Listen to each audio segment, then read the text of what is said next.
नमस्कार. तरुण भारतच्या न्यूज बुलेटिनमध्ये मी रोहित साळुंखे आपल्या सर्वांचे स्वागत करतो. आता पाहूया ठळक घडामोडी. काल रविवारी बेळगाव शहरातील बसवान गल्ली येथील एका घरामध्ये गॅस गळतीमुळे आग लागली होती. या दुर्घटनेत 5 जण जखमी झाले होते. त्यांच्यावर जिल्हा रुग्णालयात उपचार सुरू होते. त्यातील दोघांचा आज सोमवारी दिनांक 29 रोजी सकाळी उपचारादरम्यान मृत्यू झाला. मूळचे उडपी, सध्या राहणार बसवान गल्ली बेळगाव येथील रहिवाशी कामाक्षी भट आणि हेमंत भट यांचा उपचारादरम्यान जिल्हा रुग्णालयामध्ये मृत्यू झाला आहे. घटनेतील अन्य दोघांची प्रकृती गंभीर आहे. या घटनेची नोंद खडेबाजार पोलीस स्थानकात झाली आहे. बागलकोट जिल्ह्यातील जमखंडी तालुक्यात असलेल्या आलगूर गावामध्ये स्कूल बस आणि ट्रॅक्टर यांच्यात झालेल्या भीषण अपघातात 4 विद्यार्थ्यांचा मृत्यू तर 8हून अधिक विद्यार्थी जखमी झाले. ही घटना रविवारी मध्यरात्री घडली. या अपघातात कवटगी येथील सागर कडकोळ वय वर्षे 17, श्वेता पाटील वय वर्षे 13, गोविंद वय वर्षे 13 आणि बसवराज कोटगी वय वर्षे 17 या विद्यार्थ्यांचा दुर्दैवी मृत्यू झाला. आलगूर गावातील वर्धमान महावीर अल्पसंख्याक शैक्षणिक संस्थेचे विद्यार्थी संस्थेच्या वर्धापन दिनानिमित्त आयोजित कार्यक्रमाला गेले होते. रात्री उशिरा कार्यक्रम आटोपून शाळेच्या बसने कवटगी गावाकडे परतत असताना शाळेची बस आणि ट्रॅक्टरची समोरासमोर धडक झाली. या घटनेची नोंद जमखंडी ग्रामीण पोलीस ठाण्यात झाली असून पुढील तपास सुरू आहे. मुख्यमंत्री सिद्धरामय्या यांनी मृत पावलेल्या विद्यार्थ्यांच्या कुटुंबियांना प्रत्येकी 2 लाख रुपये तर जखमी विद्यार्थ्यांना 50,000 रुपये नुकसान भरपाई देण्याची घोषणा केली आहे. भारतीय राज्यघटनेचे शिल्पकार डॉक्टर बाबासाहेब आंबेडकर यांच्या पुतळ्याचा अवमान केलेल्या घटनेतील आरोपींवर कठोर कारवाई करण्यात यावी. त्यांना तडीपार करण्यात यावे. भविष्यामध्ये अशा घटना घडू नयेत यासाठी प्रशासनाने खबरदारी घ्यावी अशी मागणी करत डॉक्टर बी.आर. आंबेडकर क्रांती युवक संघातर्फे बेळगाव जिल्हाधिकाऱ्यांना निवेदन देण्यात आले. गुलबर्गा जिल्ह्यातील कोकटनूर गावामध्ये डॉक्टर बाबासाहेब आंबेडकर यांच्या पुतळ्याचा अवमान करण्यात आला आहे. दिनांक 22 जानेवारी रोजी रात्री उशिरा ही घटना घडली आहे. अशा प्रकारांना कदापिही थारा देण्यात येऊ नये. पुतळ्याचा अवमान करणाऱ्या समाजकंटकांना त्वरित अटक करण्यात यावी. त्यांच्यावर कठोर कारवाई करावी अशी मागणी संघटनेतर्फे जिल्हाधिकाऱ्यांना सादर करण्यात आलेल्या निवेदनाद्वारे केली आहे. बेळगाव शहरातील विविध प्रभागाच्या समस्या सोडवण्यासाठी महानगरपालिकेतील सार्वजनिक बांधकाम स्थायी समितीच्या बैठकीत काही प्रभागांना प्रत्येकी 30 लाख रुपयांचा निधी मंजूर करण्यात आला. सत्ताधारी आणि विरोधी गटाच्या नगरसेवकांनी चर्चा करून हा निर्णय घेण्यात आला आहे. त्यामुळे आता संबंधित प्रभागातील समस्या मार्गी लावण्याची शक्यता आहे. शहरातील प्रभाग क्रमांक 4, 6, 7, 17, 26, 31, 32, 33, 34, 35, 36, 45, 46 आणि 55 या प्रभागांना हा निधी देण्यात येणार आहे.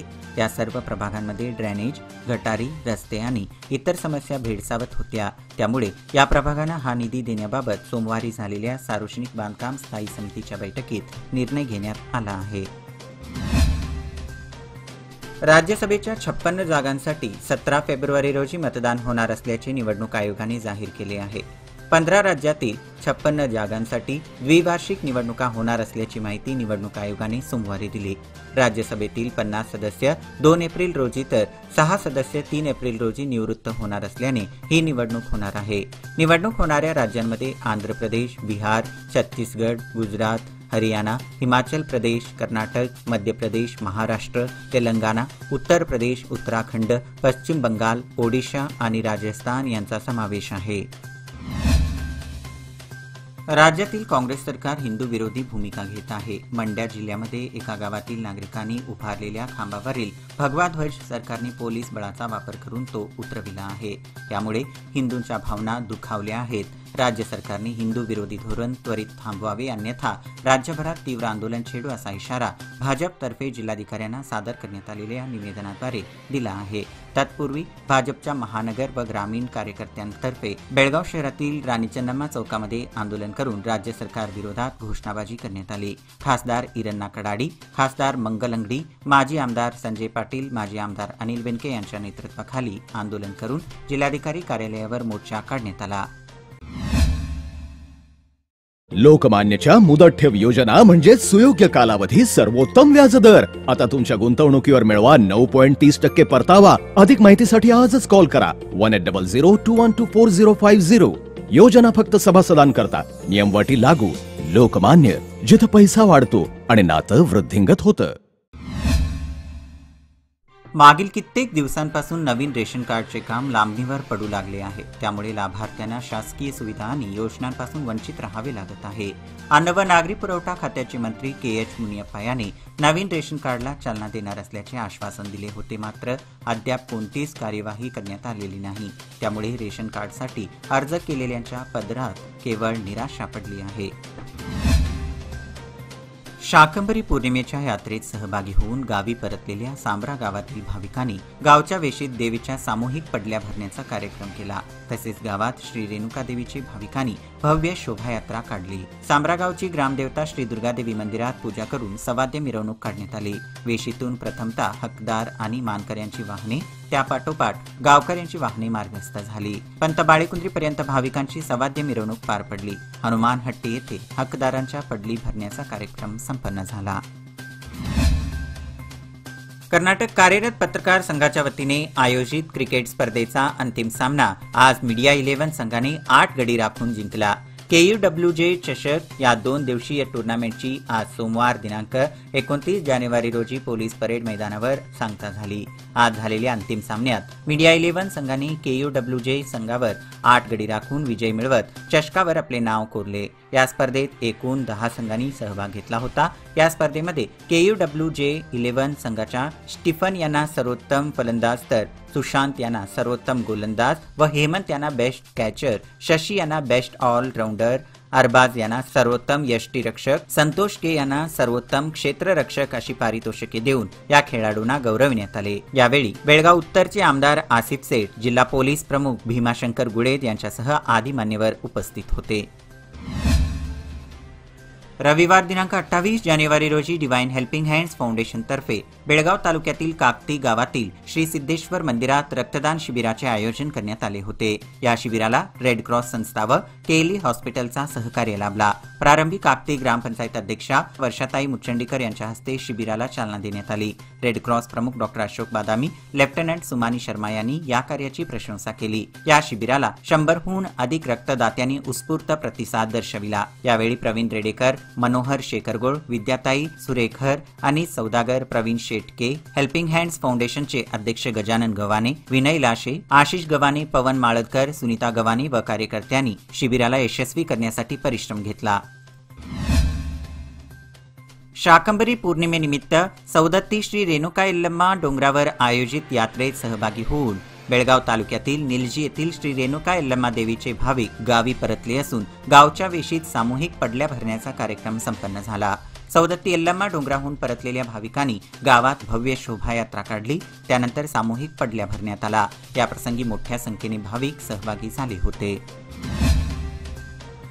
सन्मित्र महिला मंडळातर्फे महिलांसाठी हळदी कुंकू समारंभ, दंत व नेत्र तपासणी शिबिराचे आयोजन गंगापूर मठ, कोरेगल्ली, शहापूर येथे करण्यात आले होते. या शिबिराचा 170हून अधिक जणांनी लाभ घेतला. कोरेगल्लीतील पंचमंडळी व अध्यक्ष अश्विनी जाधव, डॉक्टर्स यांच्या हस्ते दीप प्रज्वलन करून कार्यक्रमाला चालना देण्यात आली.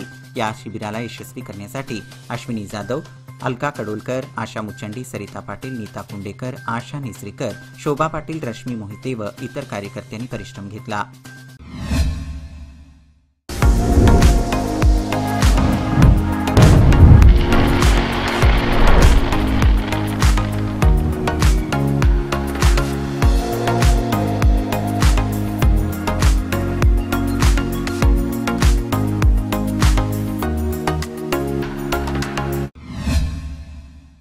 अयोध्येत रामलल्ला मूर्ती प्रतिष्ठापना सोहळ्याच्या पार्श्वभूमीवर निप्पाणी शहरात श्रीरामसेना हिंदुस्थान संघटनेच्या वतीने 22 जानेवारी निप्पाणी शहरात भव्य अशा शोभायात्रेचे आयोजन करण्यात आले होते.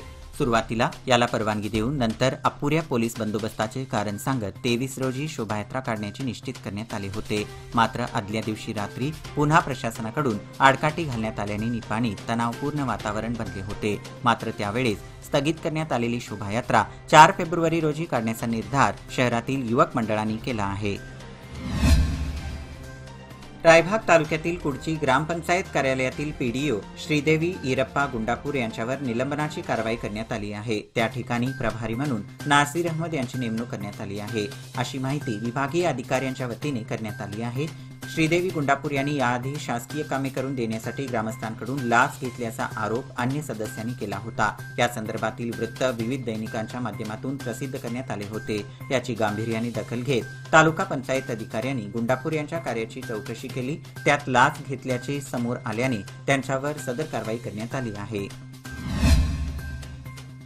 गोंधळी समाज विकासापासून वंचित आहे। गोंधळी समाजाचा अनुसूचित जातीत समाविष्ट करावा अशी मागणी गेल्या 50 वर्षांपासून कर्नाटक सरकारकडे अखिल कर्नाटक गोंधळी समाज बांधवांनी केली आहे।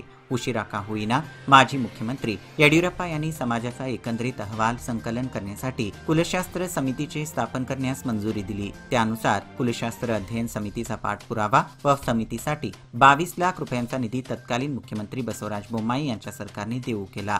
पहिल्या टप्प्यात दक्षिण कर्नाटकातील गोंधळी समाजाच्या एकंदरीत राहणीमान, रूढी परंपरा, जगण्याची शैली, त्यांच्याकडे असणारे कलागुण यासह उदरनिर्वाहाची साधने याची माहिती संकलन करण्याचे काम सुरू करण्यात आले आहे। याबरोबरच हे बुलेटिन इथेच संपलं। अधिक माहिती आणि ताज्या घडामोडींकरिता पाहत रहा तरुण भारत न्यूज चॅनल। तसेच आमच्या चॅनलला लाईक करा, शेअर करा आणि सबस्क्राईब करायला विसरू नका। आणि विश्वासार्ह बातम्यांसाठी दररोज सकाळी वाचा दैनिक तरुण भारत। धन्यवाद।